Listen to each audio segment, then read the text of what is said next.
नमस्कार, स्वागत है आपका ईटी नाउ स्वदेश पर। मैं हूं आपके साथ पूजा त्रिपाठी और आप देख रहे हैं हमारी खास पेशकश टैक्स मंत्रा।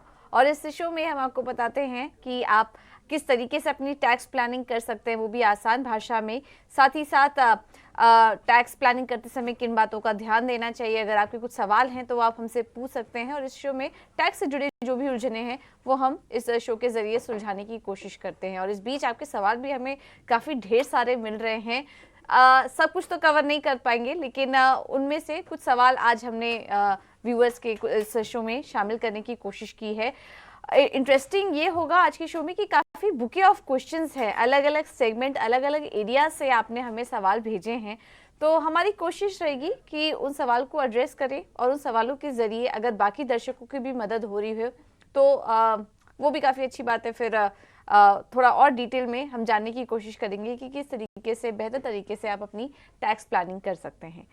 तो चलिए शो की शुरुआत करते हैं और आज हमारे साथ मौजूद हैं जाने माने टैक्स एक्सपर्ट पंकज मतपाल जी हमारे साथ मौजूद हैं और उनसे हम टैक्स प्लानिंग के कुछ टिप्स भी लेंगे, तरीके भी समझेंगे, साथ ही आपके सवालों को भी एक एक करके शामिल करेंगे। शो शुरू करने से पहले एक और जानकारी आपको दे देते हैं। अगर आपके कुछ सवाल हैं तो आप हमें ईमेल कर सकते हैं या फिर फोन लाइन नंबर लगातार आपके स्क्रीन पर फ्लैश होता रहेगा। आप इस शो को यूट्यूब पर भी देख रहे होंगे, वहां पर भी अपने सवाल हम तक पहुंचा सकते हैं। चलिए शो की शुरुआत करते हैं। पंकज जी, बहुत बहुत धन्यवाद आपका आज हमें हमारे साथ जुड़ने के लिए, हमें समय देने के लिए। तो सबसे पहले तो ये जानना चाहेंगे, अब हम नए वित्त वर्ष में एंट्री कर चुके हैं FY25 में, और ऐसे में टैक्स से जुड़े भी कुछ बदलाव हुए हैं जिन्हें की ध्यान में रखने की जरूरत है। पहला सवाल तो इसी से शुरुआत करेंगे कि जब टैक्स प्लानिंग की बात आती है और नए वित्त वर्ष में हम एंट्री कर चुके हैं, तो last minute tax planning avoid करने के लिए, जिससे कि एंड में ज्यादा बर्डन ना पड़े, उसके लिए अभी से हमें किस तरह की तैयारी करनी चाहिए, इसमें हम आपके थोड़े टिप्स चाहेंगे। बिल्कुल। नमस्कार पूजा जी। धन्यवाद आपने मुझे बुलाया इस शो पर। देखिए पूजा जी, ऐसा है कि अभी जब फाइनेंशियल ईयर एंड होता है तो उसके बाद एक तो आपको नए फाइनेंशियल ईयर की प्लानिंग करनी है, और दूसरी बात, जो साल खत्म हुआ है उसका आईटीआर फाइल करने का भी अब समय आ गया है। यानी कि एक बार फॉर्म्स अवेलेबल होंगे तो आप प्रीवियस ईयर का यानी कि फाइनेंशियल ईयर 2023-24 का आईटीआर फाइल करेंगे। तो दोनों ही हम्म। चीजें हैं, इंपॉर्टेंट हैं। जब बात आती है पहले साल की, तो आपको ये तय करना है कि आपको अपना आईटीआर ओल्ड टैक्स रिजीम में फाइल करना है या न्यू टैक्स रिजीम हाँ। में फाइल करना है। क्योंकि हम्म। यहाँ पर कंफ्यूजन होता है, स्पेशली सैलरीड इंडिविजुअल्स होते हैं। तो आप जानती हैं कि फाइनेंशियल ईयर की स्टार्टिंग में ही वो ये अपने एम्प्लॉयर को बता देते हैं कि उन्हें किस टैक्स रिजीम में अपना आईटीआर फाइल करना है, और यदि तो उन्होंने ओल्ड टैक्स रिजीम ऑप्ट किया है तो उसके अकॉर्डिंग उन्होंने डेफिनेटली अपनी सेविंग्स की होंगी, इन्वेस्टमेंट किए होंगे, और उसके प्रूफ भी सबमिट किए होंगे। लेकिन हम्म। कई बार ऐसा होता है कि बाद में एहसास होता है कि मेरे लिए शायद दूसरी टैक्स रिजीम बेहतर है बनस्पत उसके जो कि मैंने बताई थी।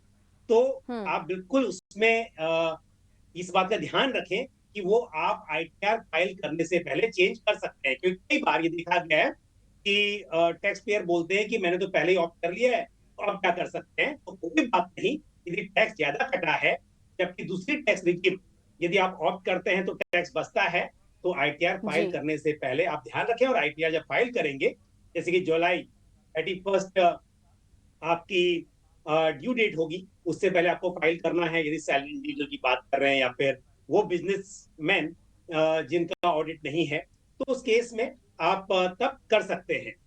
तो ये बात हम्म। बहुत इंपॉर्टेंट है। अब बात आती है इस फाइनेंशियल ईयर के लिए जो कि नया शुरू हुआ है। तो जैसा आपने कहा कि एंड तक वेट करने के बजाय अभी से करना चाहिए, तो यदि आप सैलरीड इंडिविजुअल हैं और आप इसी वक्त पर देख लीजिए कि आपको कौन सी टैक्स रिजीम आपके लिए सुटेबल रहेगी और उसके हिसाब से प्लानिंग कीजिए। क्योंकि जब हम ओल्ड टैक्स रिजीम की बात करते हैं तो हमें मालूम है कि बहुत सारे डिडक्शन वहां पर मिलते हैं, इन्वेस्टमेंट के आधार पर या आपके होम लोन के आधार पर। तो जो भी करना है अभी से कीजिए, ताकि आप मंथ आफ्टर मंथ उसे करते जाएं। तो ये बहुत इंपॉर्टेंट है। दूसरी बात होती है आपके डॉक्यूमेंट्स को लेकर। यदि आपका छोटा हम्म। मोटा बिजनेस है या बड़ा भी बिजनेस है, तो आपको जो भी खर्चे हैं, जो भी एक्सपेंसेस हैं, जिनको आप डिडक्शन क्लेम कर सकते हैं। यदि आप इवन ट्रेडर हैं, आप एफ एंड ओ में ट्रेडिंग करते हैं, वो भी आपकी इनकम, बिजनेस इनकम मानी जाती है। तो ऐसे में जो भी एक्सपेंसेस हो रहे हैं उसका रिकॉर्ड अभी से रखना शुरू करें, ताकि आप साल के एंड में उन्हें अपने एक्सपेंस के रूप में दिखा सकें और अपनी टैक्स लायबिलिटी को कम कर सकें। ओके, ये न्यू टैक्स रिजीम और ओल्ड टैक्स रिजीम के बारे में तो हम काफ़ी समय से चर्चा करते आ रहे हैं, और दर्शकों के लिए बहुत इंपॉर्टेंट जानकारी जो आपने बताई, रिटर्न फाइल करने से पहले आप ऑप्ट कर सकते हैं कि आपको न्यू टैक्स रिजीम में जाना है या ओल्ड टैक्स रिजीम में जाना है। उसके टैक्स कैलकुलेशन आप अभी से समझ सकते हैं। पंकज जी, कुछ और भी बदलाव हुए हैं, जैसे कि इंश्योरेंस मेच्योरिटी पर टैक्स लगना, ये भी एक नया नियम आया है जिसमें कि 1 अप्रैल से कुछ बदलाव हुए हैं। इसके बारे में कुछ बताइए। देखिए, ये 2021 में ही एक्चुअली इम्प्लीमेंट हो गया था। फर्स्ट 2021 का जब बजट आया था तब से है, तो इसमें कोई नया अभी नहीं हो रहा है। बट यस, बहुत ओके। लोगों को जानकारी नहीं है, तो मैं इसको रिपीट जरूर करूंगा। इसमें जी कैसे जी। है कि यदि आपका प्रीमियम जो है वो 2,50,000 रुपीज से अधिक है, क्योंकि हम्म। पहले क्या था कि आप जितना भी प्रीमियम भरते थे, उसका यदि बात करें यूलिप की, तो आपका जो लाइफ कवर है उस पॉलिसी में वो मिनिमम 10 टाइम होना चाहिए। यदि टेन हम्म। टाइम प्रीमियम होता है तो आपका टोटल मैच्योरिटी बेनिफिट जो है वो टैक्स फ्री होता है। लेकिन जो पॉलिसी आपकी 2021 के बाद की है, वहां पर ये नियम लागू है कि यदि आपका जो लाइफ कवर है पॉलिसी का वो 10 टाइम से कम है, या फिर उल्टा हम्म। कहें तो जो प्रीमियम भरते हैं आप, वो टोटल सम एश्योर्ड का 10% से अधिक है, तो ऐसे में हम्म। आपका जो मेच्योरिटी बेनिफिट होगा वो टैक्स फ्री नहीं होगा। लेकिन ये बात समझना जरूरी है, यदि डेथ बेनिफिट है, यानी कि जो पॉलिसी होल्डर है उसकी डेथ हो हम्म। जाती है और उस बेसिस पर जो क्लेम मिलता है वो फिर भी टैक्स फ्री होगा। लेकिन यदि मैच्योरिटी बेनिफिट है तो टैक्स फ्री नहीं होगा। लेकिन यहाँ पर कंफ्यूजन यही है कि अब क्या पूरा टैक्स लगेगा या कैसे लगेगा, तो ये समझना जरूरी है। यदि वो यूलिप पॉलिसी है तो डेफिनेटली आपने तो इक्विटी या डेट ऑप्शन लिया होगा, तो आपको यहाँ पर कैपिटल गेन टैक्स एप्लीकेबल होगा।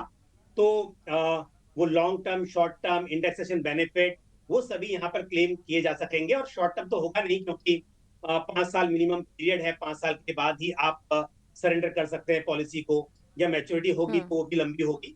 तो यहाँ पर long term capital gain tax आपके लिए एप्लीकेबल होगा। इक्विटी या डेट इस हिसाब से है, उस हिसाब से उसको देखा जा सकता है।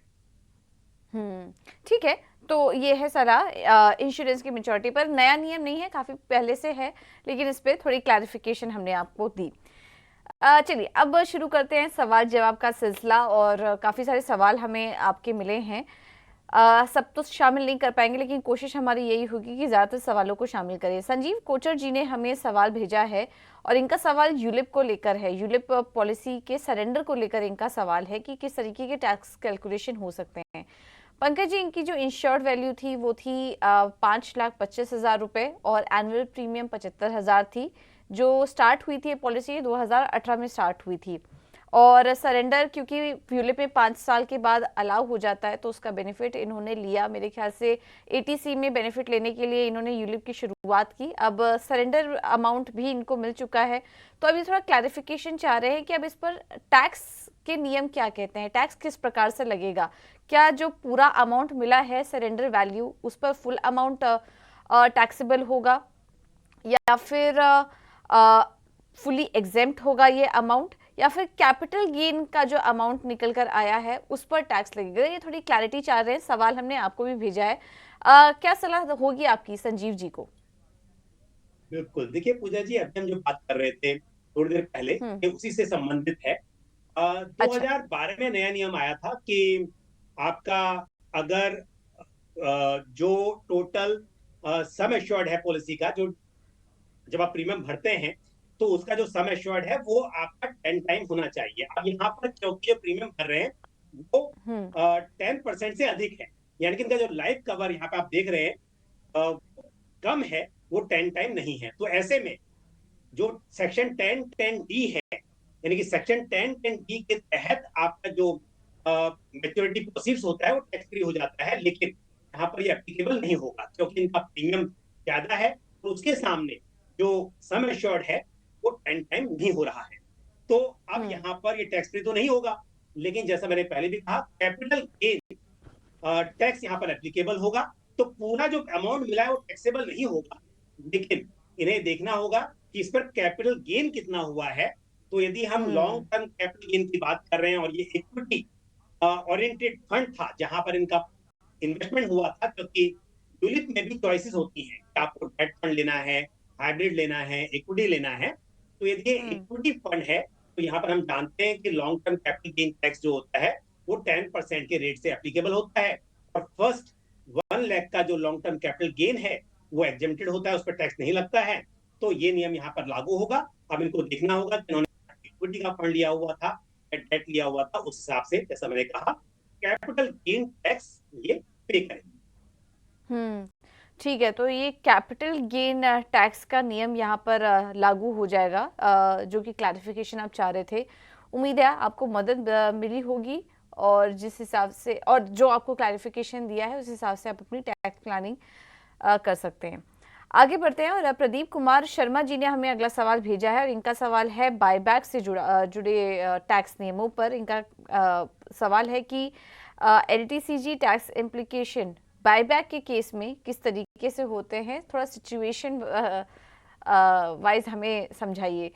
क्या सलाह देंगे आप इनको, पंकज जी, प्रदीप जी को, ये बायबैक के नियम पर थोड़ा टैक्स लायबिलिटी किस तरीके से बनती है, इस पर आपसे क्लैरिफिकेशन चाह रहे हैं। जी देखिए पूजा जी, बायबैक का मतलब होता है कि जो कंपनी है वो अपने शेयर्स वापस ले रही है। तो जो इन्वेस्टर्स हैं यदि वो बायबैक ऑप्शन एक्सरसाइज करना चाहें तो जो भी प्राइस तय होता है उस पर वो शेयर वापस करते हैं। तो ऐसे में इस पर जो इन्वेस्टर है उन्हें टैक्स नहीं पे करना होता, कंपनी टैक्स पे करती है। कंपनी अपने शेयर वापस दे रही है, कंपनी उस पर टैक्स पे करती है। लेकिन यहाँ पर सवाल इन्वेस्टर का है, तो इन्हें चिंता करने की जरूरत नहीं है। आपके पास जो भी पैसा आया है, जो शेयर आपने कंपनी को वापस किया, उसका पैसा आपको मिला है, उस पर आपको कोई टैक्स पे नहीं करना है। चलिए, अच्छी बात है। तो आपको बायबैक में जो शेयर्स मिले हैं उस पर आपको चिंता करने की बात नहीं, क्योंकि ये जो पूरा कैलकुलेशन है ये कंपनी की तरफ से हो रहा है, और अगर आपको कुछ शेयर्स मिले हैं तो उसकी कोई चिंता करने की बात यहाँ पर नहीं है।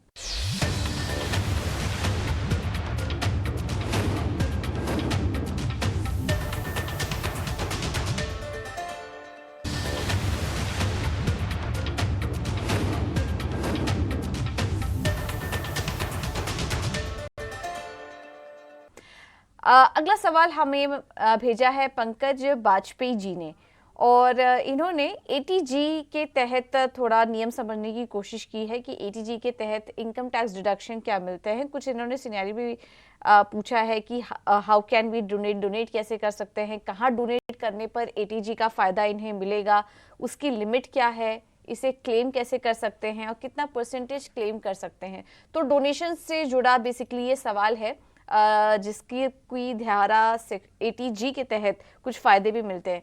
क्या सलाह देंगे आपको पंकज जी? पहले तो एटीजी के बारे में कुछ बताइए, ये क्या डोनेशन से रिलेटेड है, और इनकी भी मदद करिए पंकज जी की। बिल्कुल पूजा जी, मैं सवाल का उत्तर दूंगा, पर उससे पहले जो पहला सवाल था, अभी हम बात कर रहे थे बायबैक की, तो अंत में आपने जैसा कहा कि शेयर आपके पास आए हैं, शेयर नहीं आए, शेयर तो कंपनी के पास गए, इन्वेस्टर ने कंपनी को शेयर दिए हैं, इन्वेस्टर के पास पैसा आया है, और जो पैसा आया है उस पर उन्हें टैक्स नहीं पे करना है। तो मैंने वो क्लियर करना चाहा। अब आते हैं एटीजी के सवाल पर। पूजा जी देखिए, एटीजी के तहत यदि आप, यानी कि जो भी ऐसी ऑर्गेनाइजेशन है, चैरिटेबल ट्रस्ट हैं, संस्थाएं हैं जिनको आप डोनेशन दे रहे हैं और वो एलिजिबल है इसके लिए, तो आप जितना डोनेशन देते हैं उस पर आपको टैक्स में छूट मिलती है। पहली बात समझना जरूरी है कि ये जो डिडक्शन है ये ओल्ड टैक्स रिजीम में ही लागू होते हैं। तो ये भी बात बहुत समझना इंपॉर्टेंट हो गया आजकल, कि आपने मान लीजिए डोनेशन दे दी इस सोच में कि आपको टैक्स में छूट मिलेगी, लेकिन आप अपना आईटीआर फाइल कर रहे हैं ओल्ड टैक्स रिजीम में, तो वो बेनिफिट आपको नहीं मिल पाएगा। तो पहली बात तो ये है। दूसरी बात ये है कि यदि आप ओल्ड टैक्स रिजीम में कर रहे हैं और आप एलिजिबल हैं, तो कहाँ पर डोनेशन देना है, कहाँ पर आपको बेनिफिट ज्यादा होगा, ये भी समझना जरूरी है। क्योंकि यदि आप ऐसे ऑर्गेनाइजेशंस या ऐसे संस्थाएं जहां पर 100% रिडक्शन मिलता है, जैसे कि PM relief fund, CM relief fund, या पीएम केयर फंड, ऐसे बहुत सारे नाम हैं जहां पर जब आप डोनेशन देते हैं तो जितना भी अमाउंट आप देते हैं, मान लीजिए आपने 1 लाख रुपए का डोनेशन दिया, तो 1 लाख हम्म। पूरा आपकी इनकम में से माइनस हो जाएगा।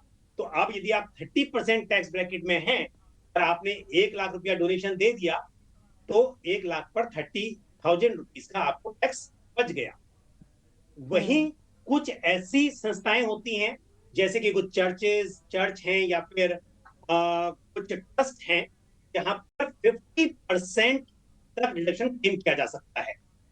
ये लिस्ट बहुत लंबी है, जो कि ऐसे हाँ बताना मुश्किल जी है, जी। लेकिन जब हाँ आप डोनेशन देंगे तो डोनेशन की रिसीट पर लिखा होगा ये चीज, ये फिफ्टी हाँ। परसेंट एलिजिबल है या फिर 100% के लिए एलिजिबल है। यदि फिफ्टी हम्म। परसेंट एलिजिबल है तो उस केस में जनरली अगर देखेंगे आप, तो जो स्कूल होते हैं, चर्च होते हैं या फिर छोटी संस्थाएं होती हैं, वहां पर 50% का ही आपको डिडक्शन मिलता है। और जो नेशनल लेवल पर हम्म। है, जैसे कि मैंने जिक्र किया, PM relief fund, CM relief fund, इस तरह की संस्थाओं में 100% होता है। तो जो 50% है वहां पर मतलब ये हुआ कि आपने 1 लाख रुपया डोनेट किया, तो आपकी इनकम में से 1 लाख माइनस नहीं होगा, बल्कि 50,000 होगा। तो आपको जो टैक्स का बेनिफिट मिल रहा है वो 50,000 पे मिल रहा है, जबकि आपने 1 लाख रुपया डोनेट किया है। तो 80G के हम्म। तहत आपको ये देखना है कि आप कहाँ पर डोनेशन दे रहे हैं। और दूसरी बात, 2,000 रुपए से ऊपर का डोनेशन आप कैश में नहीं दे सकते, आपको वो चेक या फिर ऑनलाइन ट्रांसफर इस तरह से करना होगा, तभी आपको इसका बेनिफिट मिलेगा। और जब आप तो देंगे लिमिट हम। तो आपको हम्म। अपना अपना अपना पैन नंबर देना होगा, और सामने जो हम्म। कंपनी आपको रिसीट देगी उनका पैन नंबर और उनका सर्टिफिकेट आपके पास होना चाहिए। बिल्कुल, तो लिमिट हमने आपको बताई, आप कैसे क्लेम कर सकते हैं ये भी हमने आपको बताया। उसका एक सर्टिफिकेट मिलता है, आप वो सर्टिफिकेट शो कर सकते हैं, आईटीआर फाइल करते समय भी आप वो शो कर सकते हैं। और कहाँ पर डोनेट करना चाहिए इसकी काफ़ी लंबी सूची है, ये सूची डिफाइंड है, पब्लिश्ड है, पोर्टल में भी आप जाकर देख सकते हैं। तो वो डिफाइंड है, तो वो आप वहाँ से पता कर सकते हैं। और जिस भी संस्थान में आप डोनेट कर रहे हैं वो भी आपको ये जानकारी देंगे कि कितनी लिमिट तक आप डिडक्शन क्लेम कर सकते हैं। तो ये सभी जानकारी आपके लिए एटीजी से जुड़ी। अगला सवाल ले लेते हैं। सतीश चोपड़ा जी ने सवाल भेजा हुआ है, थोड़ा टेक्निकल है इनका सवाल, कैपिटल गेन से जुड़ा। पंकज जी, इनका कहना है कि ओल्ड टैक्स रेजिम में ये नियम था कि कैपिटल गेन का जो अमाउंट था वो टैक्सेबल इनकम में ऐड हो जाता था, और उसके तहत 87A के तहत कुछ रिबेट भी मिलता था, एलिजिबिलिटी भी उसके तहत मिलती थी रिबेट की। तो ये जानना चाह रहे हैं कि क्या न्यू टैक्स रेजीम में भी ये प्रावधान है? पहले तो हमें ये सेक्शन 87A के बारे में थोड़ा समझाइए कि क्या है, दूसरे दर्शक भी जिससे समझ पाए। और न्यू टैक्स रेजीम में क्या ये नियम है? बिल्कुल, देखिए 87A ये ओल्ड टैक्स रिजीम में भी है और न्यू टैक्स रिजीम में भी है। ये होता ओके। क्या है, basically under section 87A of income tax act आपको हम्म। रिबेट मिलती है। रिबेट का मतलब क्या है कि आपका जो टैक्स कैलकुलेट करके आ रहा है उसमें आपको छूट मिलेगी। ये कब मिलती है और किसके लिए मिलती है, जानना बहुत जरूरी है। पहली बात, सिर्फ और सिर्फ रेजिडेंट इंडिविजुअल्स के लिए एप्लीकेबल है, एनआरआईज या एचयूएफ के लिए एप्लीकेबल नहीं। दूसरी बात यह है कि अगर आप ओल्ड टैक्स रिजीम में जाते हैं और आपकी इनकम 5 लाख से ज्यादा नहीं है, क्लेम करने के बाद आपकी इनकम 5 लाख पर आती है, तो आप एलिजिबल है। यानी कि ओल्ड टैक्स रिजीम में 2.5 लाख तक की इनकम पर टैक्स नहीं लगता है, 2.5 लाख से 5 लाख की इनकम पर 5%, 5 लाख से 10 लाख पर 20%, 10 लाख के ऊपर 30%, इस तरह से टैक्स कैलकुलेट होता है। पर जब मैंने कहा कि 2.5 लाख से 5 लाख तक 5% होता है, अगर आपकी इनकम 5 लाख के ऊपर जाती है तो लगेगा, बट आपकी इनकम नेट 5 लाख पर रुक जाती है, उसके ऊपर नहीं जाती है, तो फिर जो 2.5 लाख से 5 लाख तक का टैक्स बनना था वो टैक्स पूरा आपको एग्जेंट हो सकता है उस पर, यानी कि 12,500 का टैक्स बनता है, वो पूरी छूट मिल सकती है। तो 87A के तहत हुआ क्या, टैक्स कैलकुलेट हुआ, बट क्योंकि हम्म। आपकी इनकम 5 लाख के ऊपर नहीं गई थी, इसके लिए आपको रिबेट मिल गई, टैक्स का अमाउंट कम हो गया। तो मैक्सिमम 12.5 है, बट आपकी इनकम मान लीजिए 4 लाख की है, तो आपका 2.5 लाख से 4 लाख तक का जो टैक्स बनता था वो आपको मिल जाएगी। अब आते हैं न्यू टैक्स रिजीम में। जी। न्यू टैक्स रिजीम में ये थ्रेशोल्ड लिमिट 7 लाख की है। तो क्योंकि हम्म। हम जानते हैं कि पहला 3 लाख एग्जेम्प्टेड है, 3 लाख से 6 लाख तक का जो टैक्स बनता है 5%, 6 लाख से 9 लाख तक आपका 10%, अगेन अगर आपकी इनकम 7 लाख ही है, उसके ऊपर नहीं जाती है, तो जो आपका टैक्स बन रहा है उस पर आपको रिबेट मिल जाएगी, टैक्स जीरो हो जाएगा। तो in short, old tax regime में 5 लाख तक की इनकम और न्यू टैक्स रिजिम में 7 लाख तक की इनकम, यदि इससे ऊपर इनकम नहीं है बिल्कुल भी, तो आपको कोई ओके। टैक्स नहीं देना पड़ेगा अंडर सेक्शन हाँ 87A के तहत रिबेट लेने के बाद। दूसरी बात आती है ठीक है। कैपिटल गेन की। तो इसमें भी हम्म। सिंपल है कि आपकी इनकम किसी भी हेड में हो, चाहे सैलरी से हो या कैपिटल गेन से हो या हाउस प्रॉपर्टी से हो, वो सबके हम्म। लिए नियम सेम रहेगा। राइट, तो टैक्सेबल इनकम का ध्यान रखिए, अपने स्लैब का ध्यान रखिए, उसके तहत ये नियम अप्लाई होंगे, न्यू टैक्स रेजिम में भी और ओल्ड टैक्स रेजिम में भी। ये है प्रावधान, और इसको बहुत ही बेहतर तरीके से आसान भाषा से आसान भाषा में पंकज ये भी समझा भी रहे थे। सुजॉय कुमार सिंह जी का अगला सवाल आया है, और इनका सवाल गिफ्ट पर है। अगर ब्लड रिलेशन में हाउस प्रॉपर्टी गिफ्ट की हो तो उस पर टैक्स के नियम क्या कहते हैं, कैपिटल गेन टैक्स कैसे लगता है, और क्या ज्यादा बेहतर है, ये समझना चाह रहे हैं कि अगर हाउस प्रॉपर्टी गिफ्ट में मिली हो तो उसका ट्रांसफर करना ज्यादा बेटर है या फिर उसको बेच देना ज्यादा बेहतर है जहां पर टैक्स लाइबिलिटी कम मिले। क्या टैक्स एडवांटेज और डिसएडवांटेजेस होंगे, ये थोड़ा समझना चाह रहे हैं अगर ब्लड रिलेशन में हाउस प्रॉपर्टी किसी को गिफ्ट में दी हो या मिली हो। इन्हें आप सलाह दीजिए सुजॉय जी को। पंकज जी क्या करेंगे? पूजा जी, यहाँ दो सवाल हैं। पहली बात यह है कि जो गिफ्ट मिला उस पर टैक्स हम्म। लगेगा। तो यहाँ पर रिलेटिव्स की डेफिनेशन डिफाइंड है, यानी कि parents, children, grand children, brother, sister, उनके स्पाउस, इस तरह से हम्म। ये तय है। तो अगर हम्म। यहाँ पर गिफ्ट मिला है तो यहाँ उन्हें कोई टैक्स नहीं पे करना है। अब बात आती है कि जो घर मिला है गिफ्ट में, उसे बेचना है। जब बेचेंगे तो उस पर कैसे टैक्स लगेगा? जिस तरह से यदि वो गिफ्ट नहीं दिया होता तब बेच रहे तो हम्म। करने के लिए यदि बेचा जाता है तो वो होता है लॉन्ग टर्म कैपिटल असेट, उस पर लगता है long term capital gain tax. और 24 मंथ या 2 साल कहिए, विद इन 2 ईयर्स यदि आप उस घर को बेचते हैं तो वहां पर लगता है आपका short term capital gain tax. तो यहाँ पर यदि प्रॉपर्टी गिफ्ट में मिली है तो आपको 2 साल वहां से नहीं देखने हैं जहां से गिफ्ट मिला है, बल्कि वहां से देखना है जहां से पहले पर्सन ने, जिसने गिफ्ट दिया है, उसने बाय किया हम्म। था। मान लीजिए फादर ने 8-10 साल पहले घर वो बाय किया था और आप जाके उसे बेटे को दे दिया। अब बेटा उसे बेचना चाहता है तो आपके लिए वो प्रॉपर्टी लॉन्ग टर्म हो जाएगी, क्योंकि फादर ने जब से बाय किया तब से उसे 24 महीने या उससे ज्यादा हो गए। तो अब उस पर टैक्स कैसे लगेगा? क्योंकि लॉन्ग टर्म कैपिटल गेन है तो उस पर long term capital gain tax लगेगा, जो कि 20% के रेट से एप्लीकेबल होता है, और हम्म। इसके लिए इंडेक्सेशन का बेनिफिट भी मिलता है। तो इंडेक्सेशन कैलकुलेट करना होगा। जिस वक्त फादर ने बाय किया था, मैंने एग्जांपल दिया, उस वक्त प्रॉपर्टी का प्राइस क्या था, किस भाव पे ली थी, उस प्राइस पर इंडेक्सेशन का बेनिफिट लेने के बाद अभी क्या प्राइस आता है, कितने में आप बेच रहे हैं, तो जो नेट कैपिटल गेन होगा उसके ऊपर 20% रेट से आपको पे करना होगा। ठीक है, तो ये है नियम। हाउस प्रॉपर्टी अगर आपने गिफ्ट की हो तो आपके दोनों ही सवालों का जवाब यहाँ पर पंकज जी ने दिया। अ, समय की थोड़ी कमी है तो एक आखिरी सवाल ही ले पाएंगे। एचयूएफ से जुड़ा एक सवाल आया है परगट सिंह संधू जी का। पंकज जी, इनका सवाल ये है कि इनका एचयूएफ है जिसमें कि एग्रीकल्चर इनकम आती है, और रेगुलरली ये क्योंकि ये करता है इसलिए ये रेगुलर आईटीआर फाइल करते हैं। अब ये जानना चाह रहे हैं कि अगर वो जो एग्रीकल्चर इनकम या जो भी प्रॉफिट इन्हें मिल रहा है वो बाकी मेंबर्स, एचयूएफ के जो मेंबर्स हैं, अगर उनमें डिवाइड कर देते हैं तो फिर टैक्स इम्प्लीकेशन क्या मिलता है? क्या बाकी मेंबर्स पर कुछ टैक्स लाइबिलिटी आएगी अगर इस तरह का प्रॉफिट या इनकम उन्हें डिस्ट्रीब्यूट किया जाए? तो क्या सजेस्ट करेंगे आप इन्हें? देखिए, पहली बात तो है कि एचयूएफ जब अपने को पार्टनर्स को, अपने मेंबर्स को गिफ्ट देता है तो उस पर टैक्स नहीं लगता है। दूसरी बात, यहाँ पर एक बात और विशेष है कि इनकम जो है एग्रीकल्चर से है, तो इसका मतलब हम्म। एचयूएफ ने भी उस पर टैक्स नहीं पे किया होगा, क्योंकि एग्रीकल्चर हम्म। इनकम जो है एग्जेम्प्टेड है। तो एचयूएफ के लिए राइट। भी टैक्स फ्री है ये इनकम। और जब ये इनकम दी जाएगी अपने मेंबर्स को तो वो भी उनके हाथ में टैक्स फ्री होगी।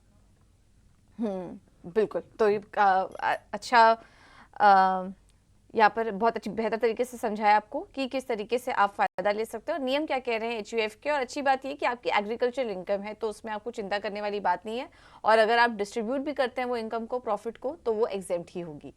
चलिए फिलहाल इतने ही सवालों को शामिल कर पाएंगे, सवाल और भी बहुत है लेकिन समय की थोड़ी कमी है। हम कोशिश करेंगे उन सवालों को अपने अगले शो में लेने के लिए। लेकिन पंकज जी बहुत बहुत धन्यवाद आपका आज हमारे साथ जुड़ने के लिए, तमाम सवालों का जवाब देने के लिए और हमें समझाने के लिए कि कैसे वित्त वर्ष की शुरुआत में आप अपनी टैक्स प्लानिंग बेहतर तरीके से कर सकते हैं। इसी नोट के साथ मुझे दीजिए इजाजत। पंकज जी एक बार फिर से आपका बहुत बहुत धन्यवाद। खबरों का सिलसिला आगे भी जारी रहेगा ET Now स्वदेश पर। आप बने रहिए हमारे साथ। नमस्कार।